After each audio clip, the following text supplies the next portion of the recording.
अऊज़ुबिल्लाहि मिनश्शैतानिर्रजीम बिस्मिल्लाहिर्रहमानिर्रहीम। Discover the world के मुअज़्ज़ज़ दोस्तों, अस्सलाम वालेकुम।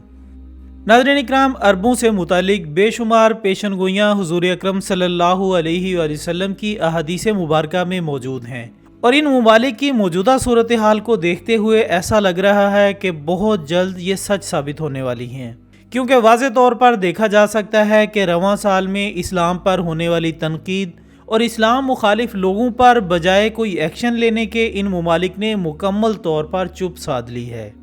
जिसकी एक हालिया मिसाल ये भी है कि मुत्तहिदा अरब अमारात ने गुस्ताखे रसूल फ्रांसीसी सदर इमैनुअल मैक्रोन का बाईकाट करने के बजाय इसका साथ दिया है। दोस्तों, बात यहीं पर ख़त्म नहीं होती, बल्कि दुबई और मुत्तहिदा अरब अमारात ऐसे ऐसे कवानीन लागू करवाने जा रहे हैं जिन्हें इस्लाम में सिरे से ही हराम करार दिया गया है।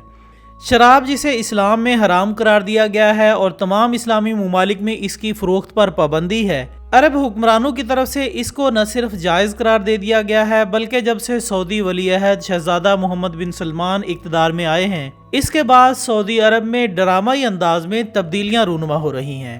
तमाम हदों को उबूर करते हुए अरब ममालिक के मुनाफिक हुक्मरान खुल्लम खुला हराम अशिया को हलाल में तब्दील कर रहे हैं। ऐसी चीज़ें जिन्हें अल्लाह ताला ने हराम करार देते हुए सख्त गुनाह के ज़ुमरे में शामिल किया है।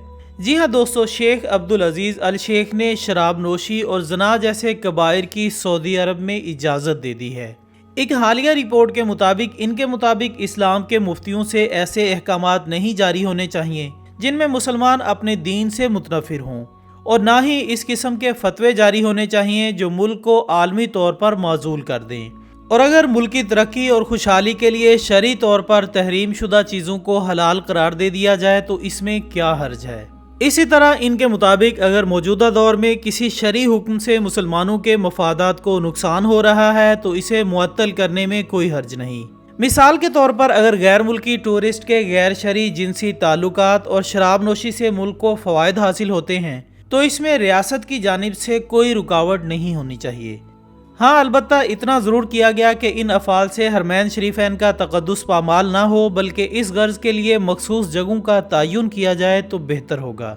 मोहतरम ख़वातीन हज़रात, ये बात तो यकीनी है कि जब किसी चीज़ को जायज़ ही करार दे दिया जाए तो इसके बाद अवाम इस बात का कहाँ ख्याल करती है कि वो किस जगह पर मौजूद हैं। यानी अरब ममालिक में अब ऐसे नाजायज़ काम सरेआम हुआ करेंगे। और याद रहे दोस्तों कि सऊदी अरब में ऐसे वाक़यात पहले भी सामने आ चुके हैं, जबकि अरबी मुफ्तियान के ऐसे बयान से अरब ममालिक के हुक्मरानों की मुनाफ़क़त खुलकर सामने आती है और वाज़े तौर पर बताती है कि इन्हें शरई अहकामात से नुकसान पहुँच सकता है। यानी ये फतवे देने वाले अरब हुक्मरानों के मुफ्तियों की नज़र में ज़िना और शराब नोशी जैसे बड़े गुनाहों से फ़वाइद हासिल होते हैं। यानी खुल्लम खुला यहाँ शैतान की पैरवी की जा रही है, जिसने हज़रत आदम अलैहिस्सलाम को दरख्त के फ़वाइद बताकर गुनाह के मुर्तकिब को जायज़ बनाया था। इसी शैतान की रविश पर चलते हुए अब इन गुनाह कबीरा को इंसानियत का फ़ायदा बताकर जायज़ करार देने की कोशिश की जा रही है। यानी अब इस्लाम और शरई अहकामात भी सऊदी बादशाह की मर्ज़ी से तय होंगे। जो इन्हें अच्छा लगेगा वो हलाल और जो बुरा लगेगा वो हराम होगा। इस्लाम के अहकामात का इस अंदाज से मजाक उड़ाने वालों का माजी में हाल सब मुलाहिज़ा कर सकते हैं। आज ऐसों का नामो निशान बाकी नहीं है। अंबिया किराम अलैहिमुस्सलाम की सरजमीन कहलाया जाने वाला ये मुल्क इस काबिल था, यहाँ इस्लाम की सबसे बढ़कर पैरवी की जाती ताकि दुनिया इस्लाम इससे मुतासिर हो। लेकिन दजाली हथकंडों का सबसे पहला वार भी इन्हीं पर हुआ जो कि मुसलमानों को इनकी सबसे मोहतरम और मुकर्रम जगह से मुतनफिर करने के दर पे हैं। अब चूँकि तमाम बुराइयों की जड़ पकड़ लेने के बावजूद इन ममालिक में अभी भी शराब पीने वाला और ज़ना करने वाला बुरा और मुजरम ठहराया जाता था, जिसकी वजह से दुनिया के अरब ममालिक समेत एशियाई हिस्से में ख़ानदानी निज़ाम के वजूद को मुस्तहकम हैसियत मिली। लेकिन अब यहाँ भी इसी सबब को कमज़ोर करने की कोशिशें की जा रही हैं और ज़ना के फ़रोग़ के लिए हौसला शिकनी की बजाय हौसला अफजाई की सूरतें इख्तियार की जा रही हैं, जिसके लिए इन कोशिशों को आलमी इदारों हत्ता के अक़वाम मुत्तहिदा की सरपरस्ती भी हासिल है।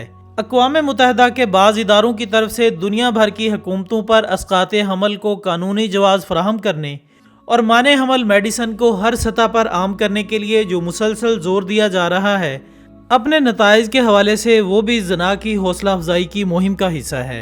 दोस्तों, इन तमाम जराइम को खुलेआम जायज़ करार देने के पीछे वजह यह बताई जाती है کہ چونکہ ان جرائم پر قابو پانا مشکل ہوتا جا رہا ہے، اس لیے انہیں جرائم کی فہرست سے نکال کر قانونی جواز کی سند فراہم کر دی جائے، جس کی مثال میں مغربی معاشرے کی اس روش کا ذکر کیا جاتا ہے کہ جب ہیروئن اور چرس کے استعمال کو کئی عرصہ تک جرم سمجھا جاتا تھا اور اس کی تیاری کو روکنے کے لیے مغربی ممالک اور ادارے کروڑوں ڈالر سالانہ خرچ کر رہے تھے۔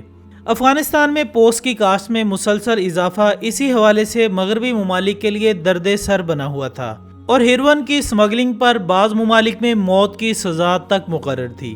لیکن گزشتہ 2 سال سے چونکہ تمام تر کوششوں کے باوجود ہیروئن کی سمگلنگ اور اس کا استعمال روکا نہیں جا سکا، اس لیے اسے قانونی طور پر جائز قرار دے دیا گیا۔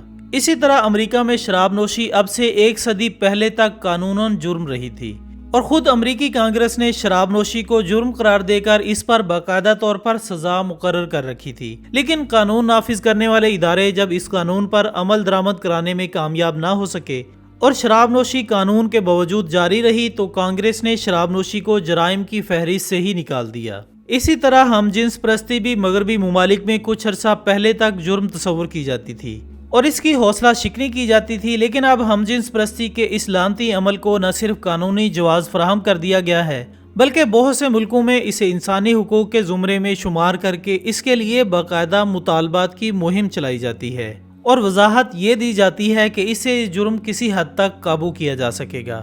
لیکن اسلام اس طرز عمل اور منطق کو ہرگز تسلیم نہیں کرتا۔ اسی وجہ سے وہ حرام اور حلال کے قطعی دائرے میں سوسائٹی کو دخل اندازی کا حق نہیں دیتا کہ حرام اور حلال کے تصورات بھی بدلتے رہیں۔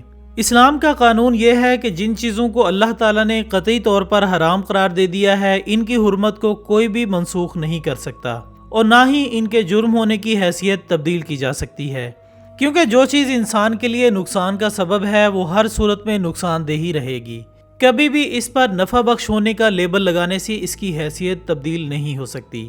یہی حال شراب اور زنا کا ہے کہ اگر اللہ عز و جل کی طرف سے اس کے نقصان دہ ہونے کے سبب اس پر پابندی ہے، تو ہر اللہ کے ماننے والے پر لازم ہے کہ وہ آنکھیں بند کر کے اس کے نقصانات کو مانے۔ اب زنا نہ صرف رشتوں کے قیام میں رکاوٹ ہے، بلکہ نسب کے ثبوت اور اس کے تقدس کے بھی منافی ہے، جبکہ خاندان کے وجود اور استحکام کے لیے زہر قاتل بھی ہے۔ تو اسے قانونی جواز فراہم کرنے سے وہ سوسائٹی کے لیے مفید کبھی نہیں ہو سکتا۔ لہٰذا عرب ممالک کو بھی چاہیے کہ وہ خود کو پستیوں میں لے جانے والے اعمال کو جڑ سے اکھاڑ پھینکیں، کیونکہ زنا کی اجازت دینا اور شراب پینے کو جائز قرار دینے جیسے اعمال براہ راست قرآن اور اللہ کے احکامات سے کھلم کھلا بغاوت ہے، کہ شاید انہیں اندازہ نہیں ہے کہ یہ ان کے لیے اتنی بڑی تباہی لائے گا کہ تاریخ میں ان کا تذکرہ بھی نہیں ملے گا۔ مختلف احادیث مبارکہ کے مطابق ایسا ہو کر رہے گا، کیونکہ جس انداز سے عرب ممالک بے راہ روی کا شکار ہوتا جا رہا ہے، اس سے مستقبل قریب میں ان کے زوال اور پستی کا اندازہ بخوبی لگایا جا سکتا ہے۔ آخر میں اللہ تعالیٰ سے دعا ہے کہ وہ دین اسلام کی اشاعت میں ہمیشہ مسلمانوں کو توفیق بخشے، آمین ثم آمین۔ اس کے ساتھ ہی ہماری آج کی اس ویڈیو کا اختتام ہوتا ہے۔ اس ویڈیو کو اپنے تمام سوشل میڈیا اکاؤنٹس پر زیادہ سے زیادہ شیئر کیجیے گا، اور کمنٹس کی صورت میں اپنی رائے دینا ہرگز مت بھولیے گا۔ ہماری اگلی ویڈیو آنے تک اپنا، دوستوں، رشتہ داروں اور گرد و نواح کے تمام لوگوں کا بہت خیال رکھیے گا۔ اللہ حافظ۔